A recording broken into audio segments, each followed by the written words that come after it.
Praise God. So I'm excited to be sharing the word again to all of us. I hope you're excited. And my message is about the fourth watch anointing. So ano ba yon? No? Ano ba yung anointing na fourth watch na yon? So I'm so blessed to be sharing this word to you tonight. And it was a fruit of a word of knowledge from Pastor Esther. So she gave a word of knowledge, something about waves. Di ako naman, okay, pray naman ako, Lord, ano ba yung mga waves? And it brought me to this passage, and it's very familiar, pero I hope that you will see it with fresh eyes tonight, just as I did.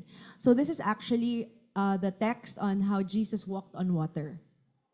So in Matthew 14:22 to 33, I got it from the English Standard Version. So we will be reading parts of it as we go along through the message.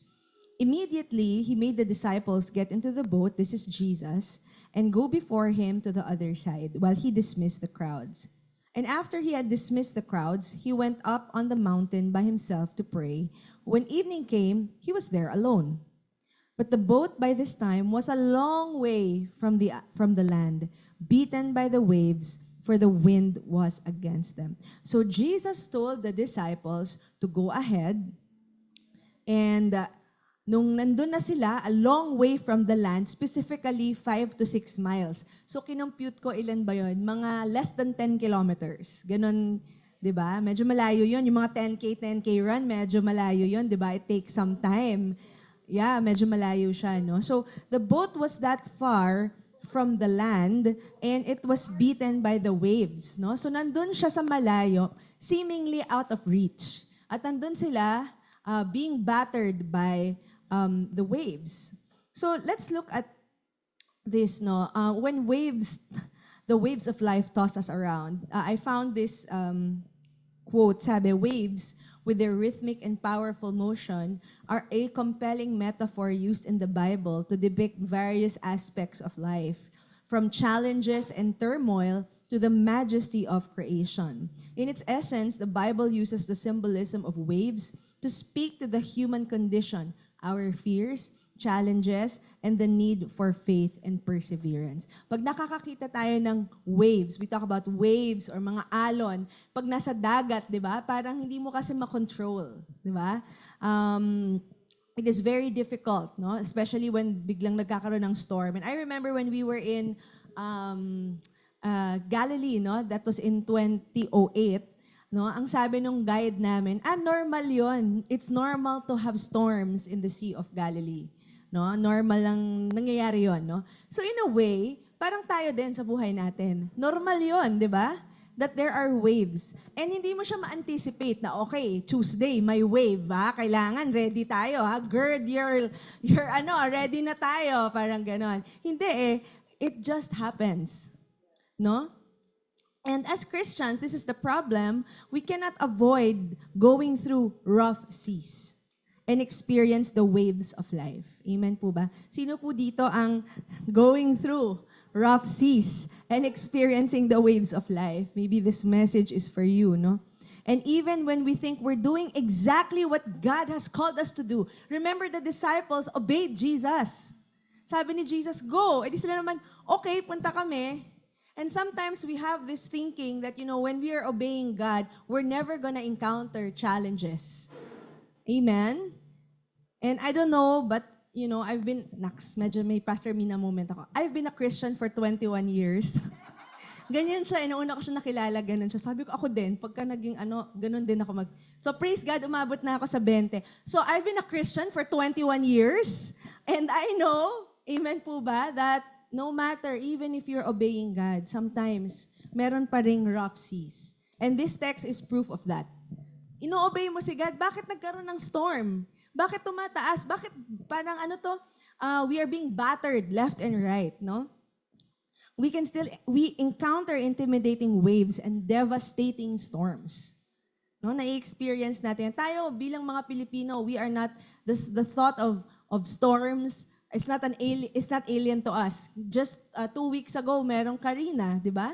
So hindi normal, parang we're a tropical typhoon. We're prone to typhoon, di ba? So hindi yung Oh, bakit kasi may typhoon? Lord naman. Nandun tayo sa we are situated, our geography, no, puts us in a place where there are typhoons, no? So, anong gagawin mo? Aawayin mo si God kasi may typhoon lagi.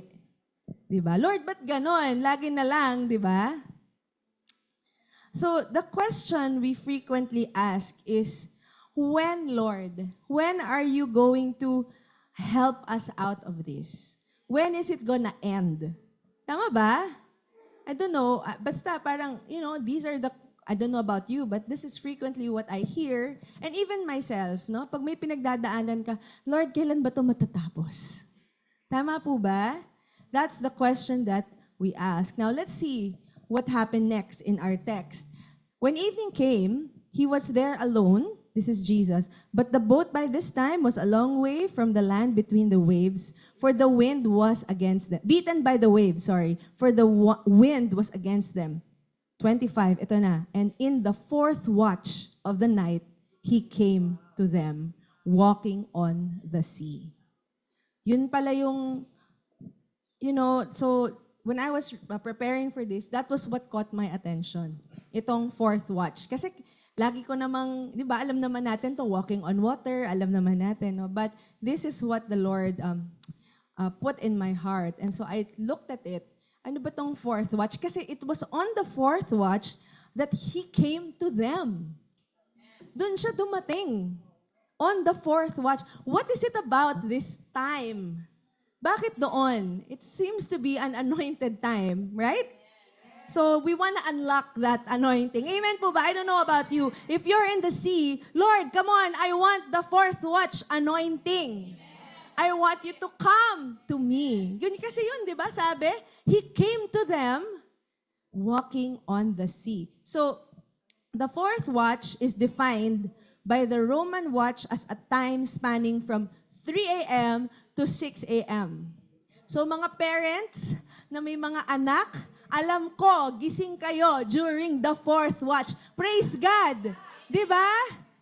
No? The fourth watch.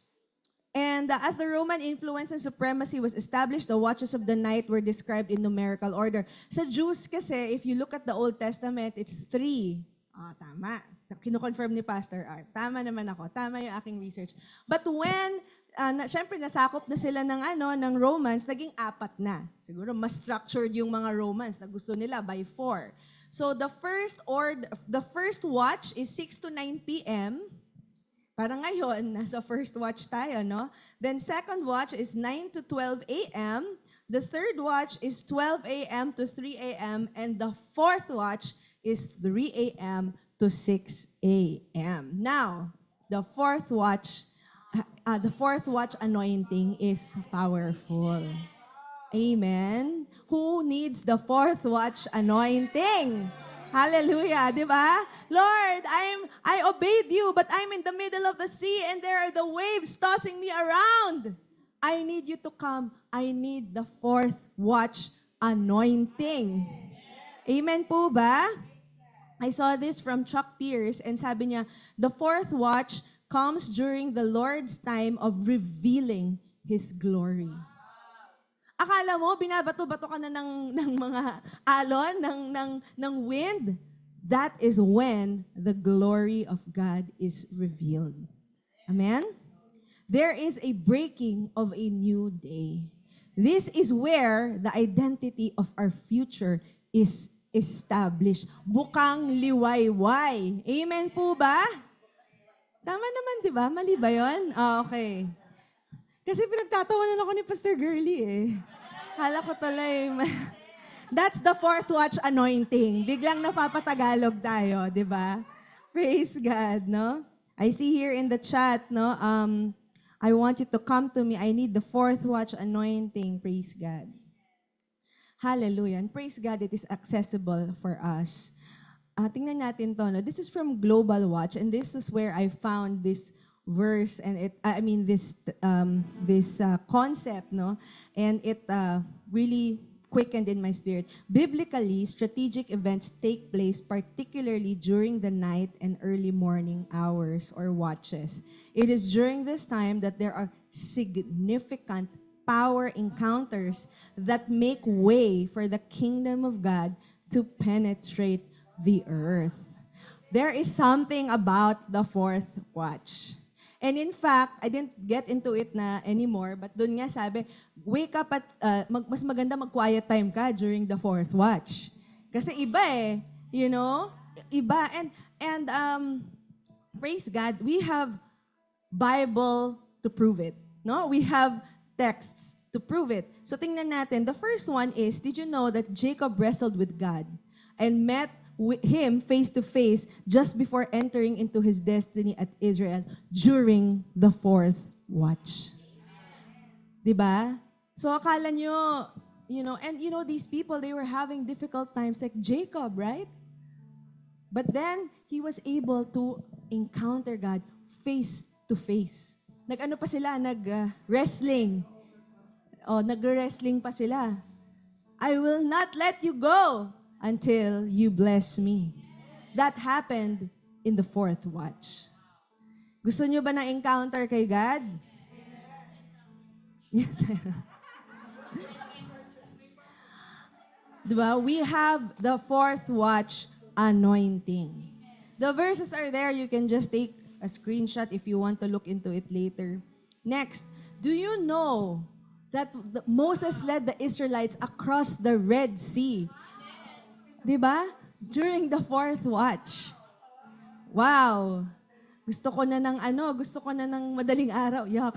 Usually, I'm a night owl, no? Pero, syempre, pag may mga anak kang maliliit, kailangan gumising ka na ng maaga, no? Pero grabe pala yung fourth watch anointing.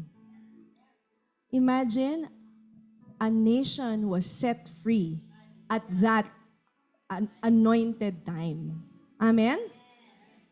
So maybe you need to be free from something. You need to leave something behind. Or maybe somebody's chasing you. Something is chasing you. Remember, the Egyptians were chasing the Israelites. But God fought for them. And nung nakatawid na yung mga Israelita, sinarado na ng Panginoon yung Red Sea. Imagine, the impossible became possible on the fourth watch. That people, a nation, thousands, siguro yun, no, were able to cross. Yeah, that's right, millions. Kasi may mga sumama pang Egyptians sa kanila, di ba? They were able to cross. And then after, nagsumara. Sabi ni Ate Grace, I agree, pag fourth watch, madami revelations. Grabe. Kung kailangan mo may pinapagawa si Lord na need ng intensive intercession for someone or Grace Miel. Diba? Some Army H, the fourth watch, was just talking about this with my uncle, Pastor Fred, sometime last week. Wow! Confirmed! Mga fourth watchers. May wind watcher na tayo, may night watcher, world watcher, may fourth watchers pa tayo. The fourth watch anointing upon us. Amen. You know why? Because we're watching. Inaabangan mo kung anong mangyayari. Hindi mo hinahayaan na this is happening and life is happening to me. What can I do? You are watching.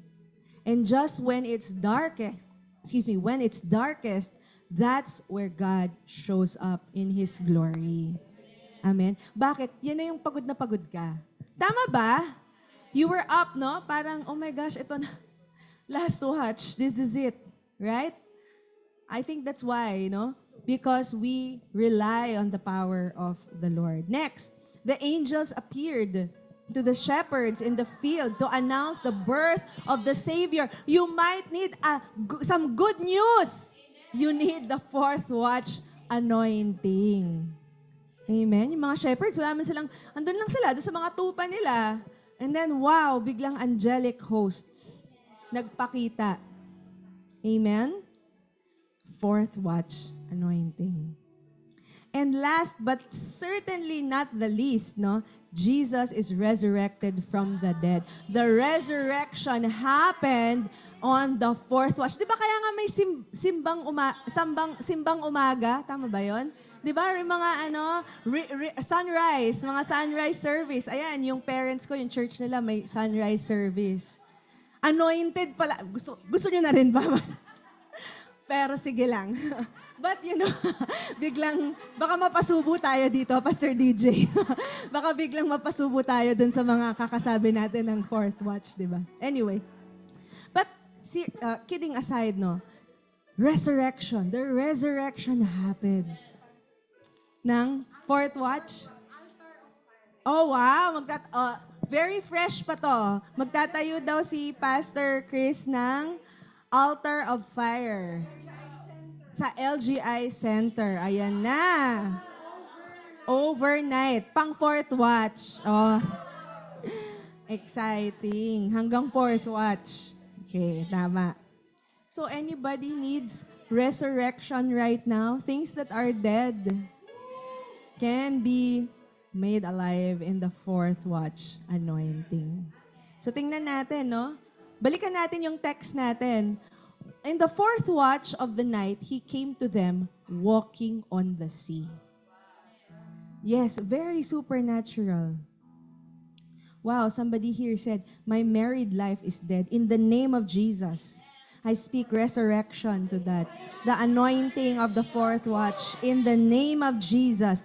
Revival right now. Receive it in Jesus' name, sister. From the US, no? Walang imposible. Amen? Walang imposible.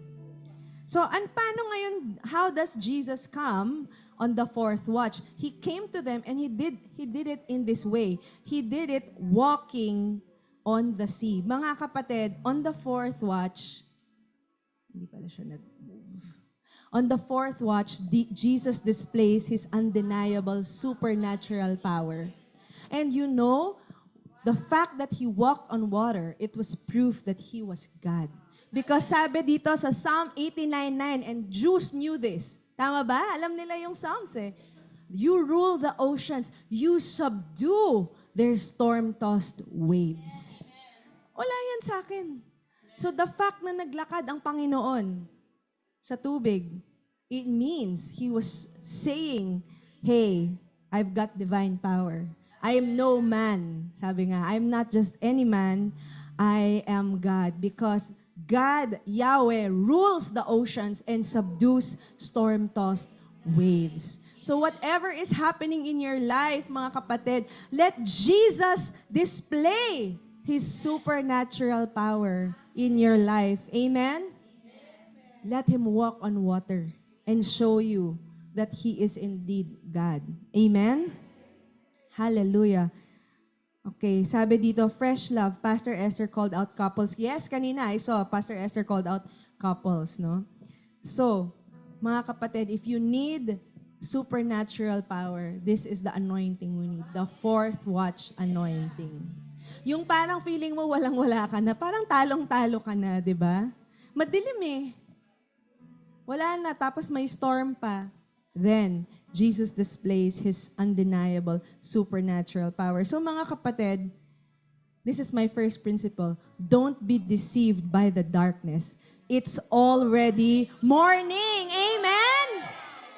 Madilim pa eh, yung 3 o'clock to 6 eh. Kala mo gabi pa eh. Wow, kawawa naman ako, Lord. Don't be deceived by the darkness. It's already morning. In the fourth watch, yung 3 a.m., paumaga na yon. Amen po ba? Umaga na yon. Bagong araw na. Tapos na. Tapos na yung kahapon. Amen. Today is now. Tomorrow is now today. Amen. Bago na. So maybe you are, yes, tapos na yung dilim. So maybe some of you are seeing, Lord, Pastor Cookie, all I can see is darkness. All I can see is hopelessness. Walang nangyayari. But the Bible is telling us, and I believe this is a prophetic message from God to you who are here and to you, Zoomers who are hearing. It's not an accident. Bakit ito yung message, di ba? I didn't choose it. It wasn't like, oy, ano kaya? Ano ko yung fourth watch? It wasn't like that at all. I believe this is from the Lord. And I declare it upon you. Do not be deceived.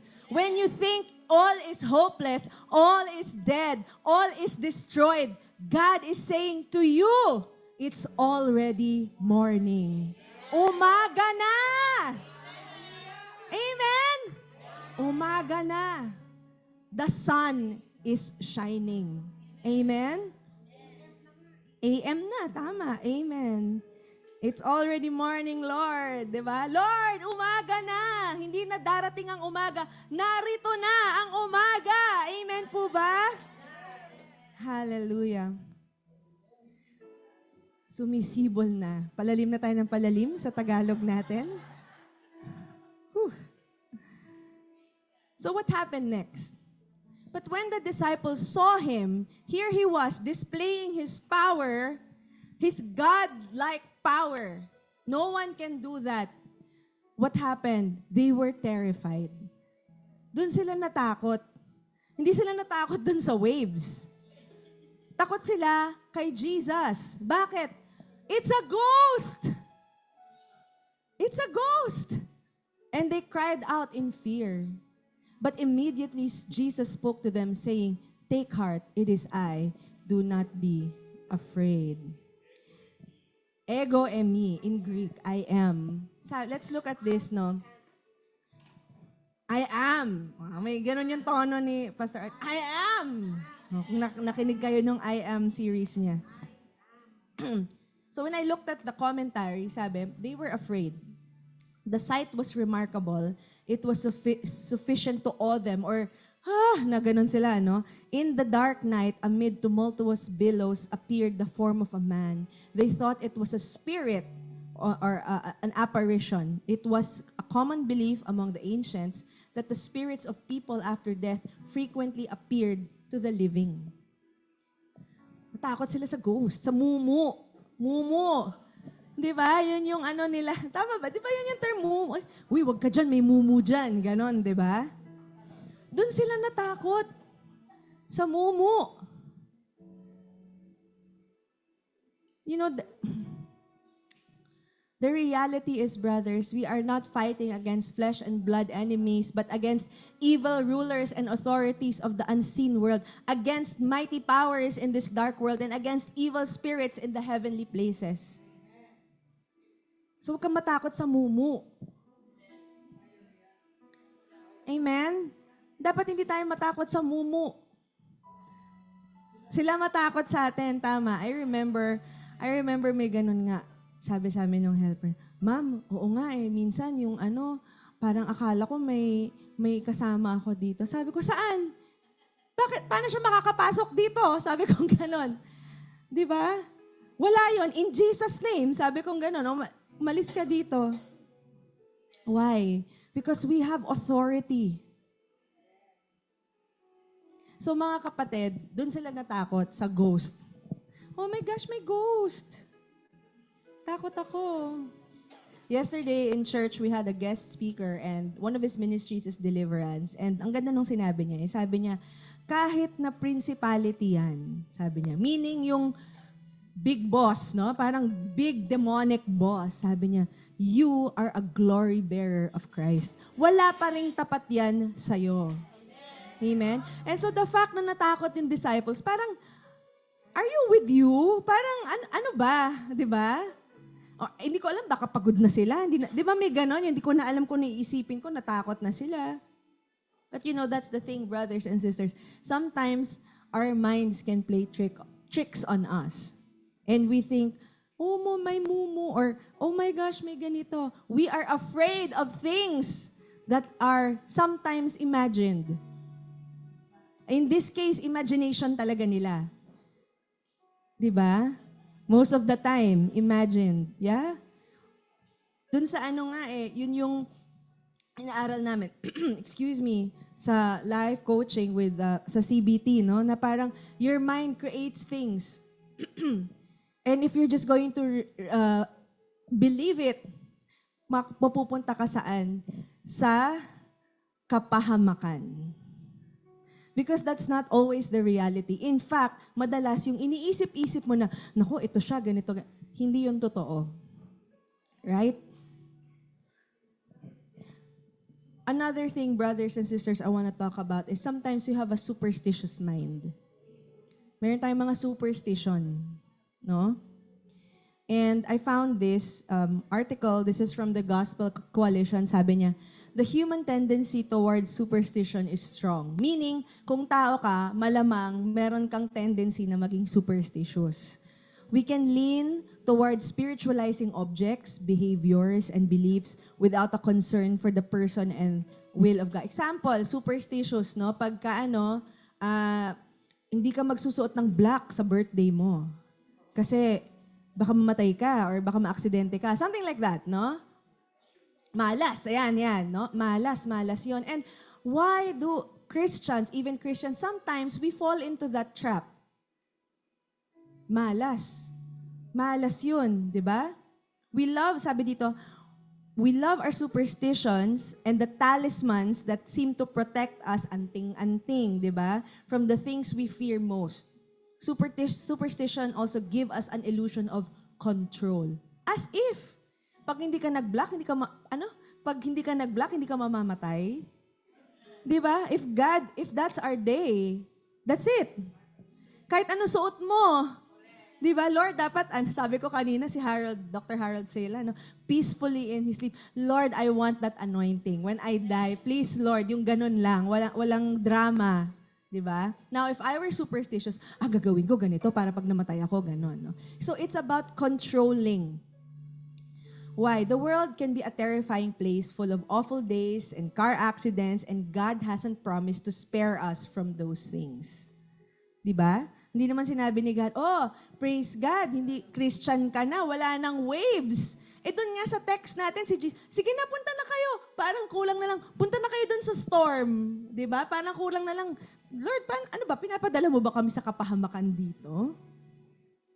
So instead, we turn to behaviors or talismans we believe will give us protection. As long as we do the right things, we think we can maintain some control over our lives regardless of God's plans for us. Parang kinokontrol natin si God pagka ganun yung ginagawa natin. Brothers and sisters, I just want to take this moment. Let us just, if you can relate somehow, let's just confess that right now. Lord, in the name of Jesus, remove that superstitious mind that we have.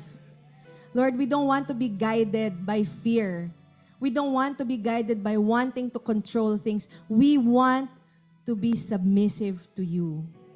So Lord, in the name of Jesus, forgive us. Kung meron kaming mga ganong superstition na akala namin wala na, yun pala meron. Maybe some of us, biglang God is reminding us of these things. God is exposing it so that we can be free from it tonight. Amen? So that we can receive from God completely. Lord, this is our confession. Thank you, God, that when we confess, we are forgiven. And thank you, Lord, that you can remove the effects of curses in our lives. In Jesus' name. Amen. Amen. Amen. Okay, so the reality. Now, He is far above, this is Jesus, any ruler or authority or power or leader or anything else, not only in this world, but also in the world to come. Wala tayong kailangang ikatakot. Sabi nga nung preacher namin kagabi, kahapon si Pastor Allen, huwag kang matakot, baka kabahan ka lang ng konti. No? God has put all things under the authority of Christ and has made Him head over all things for the benefit of the church. Naalala ko si Pastor Min, lagi niya sinasabi, dapat 5 minutes lang yung kaba mo, tas after nun, na ka na, wait lang, ano bang nangyayari sa akin? Dapat matauhan ka na, di ba? Amen po ba? Tagal daw ng 5 minutes. 5 seconds ata yung sinabi mo. Okay, 5 seconds pala. I stand corrected. 5 seconds. 2 minutes. Ano ba talaga? Mali yung 2 minutes daw. Mali yung naalala ko. So, pero may ganon. May ganong instance. Mali lang yung aking figures, no? Matagal daw yung 5 minutes. Sige. Okay. So let's go back to did I read it all, no? So everything under the authority of Christ, mga kapatid, wala. We are secure. Amen? We don't have to fear anything. And balikan natin yung text, no? Sabi, so natakot sila, oh my gosh, it's a ghost! Grown men. Tama ba? These are grown men, right? Oh my gosh, may mumu. Biglang, ay! Di ba? Kasi, it's a ghost. They cried out in fear. Mga ano to, mga fishermen, mga maton. Siguro yung iba lang yung hindi macho, pero di ba? May zelot doon, may ano. Biglang, ay! Ghost! Kakawapoys, di ba? Na dapat yun ang isipin natin. Pag natatakot ka, oh, wait lang, baka mawapoys tayo dito, right? Okay. But immediately, praise God, Jesus is so kind. Para hindi tayo maloka dun sa mga feeling natin, yung mga imaginations natin of wrong imaginations, Jesus spoke to them saying, take heart, it is I. Do not be afraid. Whatever you are imagining, when you are in a dark place, amen? When you are in a desperate place, kung ano-ano na yung ini-imagine mo eh. Tama po ba? Hindi man mumu yan, hindi man ghost yan, but we have, we think, we make it bigger than what we think, than the reality. Kung ano-ano yung iniimbento natin in our minds. But Jesus said, take heart, it is I. Do not be afraid. Huwag kang matakot. Mga kapatid, on the fourth watch, Jesus shatters false beliefs to reveal Himself. Sabi dito, I am the Lord your God who stirs up the sea, causing its waves to roar. My name is the Lord of heaven's armies.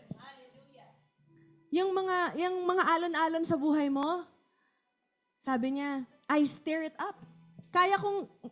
I can do that. It is under my control. This is my name, the Lord of heaven's armies. He will shatter our false beliefs so that we will, Lord, sorry. Ano ba yung mga pinag-iisip ko, Panginoon? Amen po ba? Why did I believe that lie? Why did I believe? I thought I was under attack. I thought I was ganito. Well, sometimes we really are under attack. Pero yun ang maganda. On the fourth watch, there is clarity. Amen? Well, there's no room for questions. There's no room for, where are you, God, in this? Sabi ni God, it is I. Do not be afraid. And it is morning. Amen? Hallelujah. So what is my second point? Don't be afraid. It is Jesus walking on water to be with you. Ibig sabihin, He is doing something supernatural para makapunta siya sa'yo. You are not far from God. You're not too far from God. Kasi kung titingnan mo, wow, 2 hours away. Ang layo, unreachable. 6 miles, sabi. 8 kilometers or something like that. 8 kilometers. But Jesus is walking on water to be with us. Do not be afraid. So when you are in doubt, Lord, ba't parang iniwan mo na ako? Ba't parang wala ka? Remember this. Do not be afraid. Jesus is walking on water to be with me because He can walk on the waves. Amen? So let's continue. And Peter answered him. Ayan na, ito na si Peter. Merong mga ganito ring nangyayari in the fourth watch, no? Tingnan, may mga bida-bidang kaganapan din. Minsan 'di ba? Lord, fourth watcher ako, 'di ba? Lord, sabi ni Peter, if it is you, command me to come to you on the water. He said, come. Simple lang ni Jesus, no? Okay.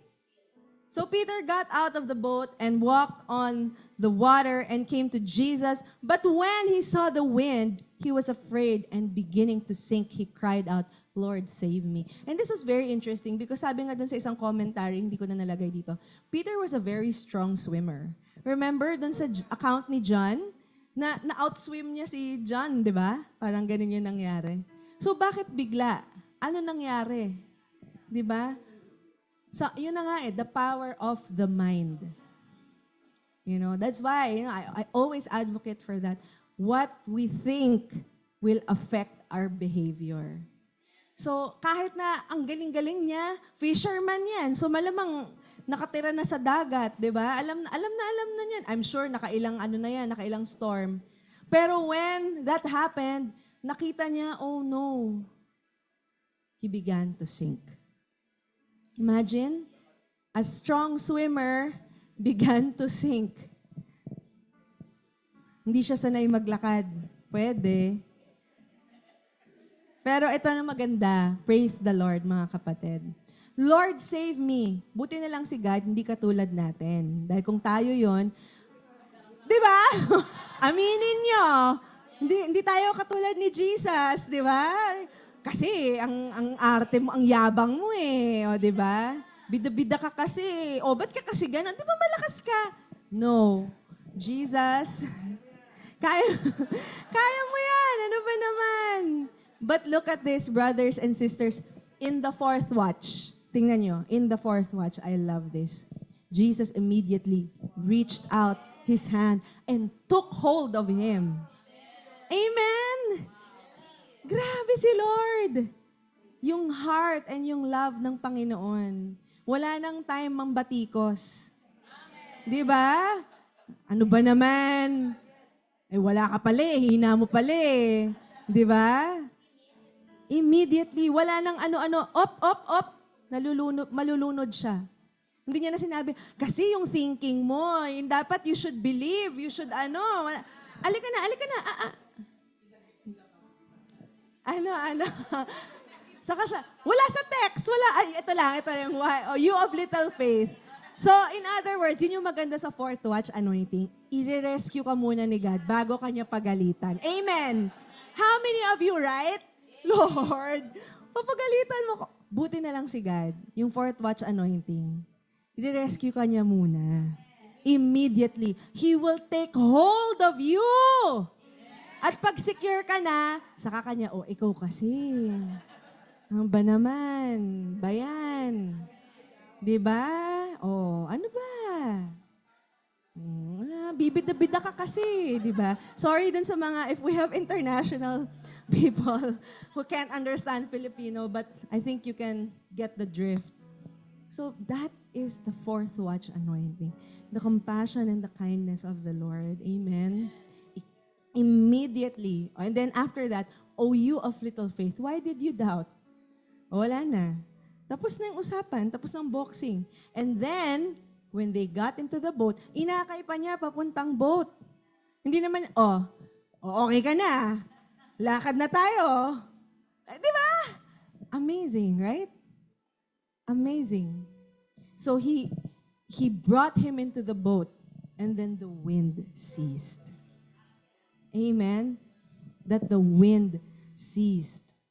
And those in the boat worshipped him, saying, truly, you are the Son of God. Kasi nakita nila, naglakad sa tubig? Tapos tumahimik the wind quieted down. Amen, mga kapatid? On the fourth watch, Jesus rescue you from sinking and will never let you go. Amen, brothers and sisters? Sabi sa Isaiah 43:2, when you pass through the waters, I will be with you. And when you pass through the rivers, they will not sweep over you. May sabi, buti nga. Hindi naman ganun si Lord, di ba? The Lord will rescue us. Hallelujah. Thank you, Lord, for this fourth watch. Kahit nagkakalat ka na. Amen? So mga kapatid, don't be defeated. God's glory is revealed and your future is already established. May future pa si Peter. Amen? Meron pa. Magiging pa siya, the rock. Kasi yun Matthew 16, unless anachronistic yung pagsulat ni Matthew, no? So, meron pa. He will reveal His glory and He has already established your future. So when you are in the middle of a storm and the waves are there, remember, God's glory is going to be revealed. That was the message of Pastor Mina last month when she talked about glory, and our future is already established. Amen? So, on the fourth watch, brothers and sisters, Jesus displays his undeniable supernatural power. Jesus shatters false beliefs to reveal himself, and Jesus rescues you from sinking and will never let you go. Amen? Grabe, no? So in summary, mga kapatid, don't be deceived by the darkness. It's already morning. Don't be afraid. It is Jesus walking on water to be with you. Wag mo nang isiping mumu yun. Wag mo nang isipin yung katotohanan, it is Jesus walking on water to be with you. And don't be afraid. God's glory is revealed and your future is already established. Amen? Amen? Brothers and sisters, it's 8:25. So, iniisip ko kung gagawin ko yung nandito sa slide or yung nasa cards. Lahat na daw. Pero we'll still distribute the cards after. O, diba? Oo, okay. Amen. Excited yung mga nasa Zoom. Amen. Amen. Kasama sila.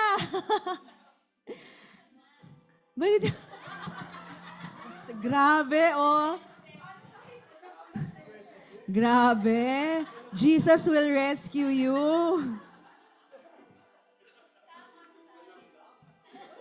Walang love.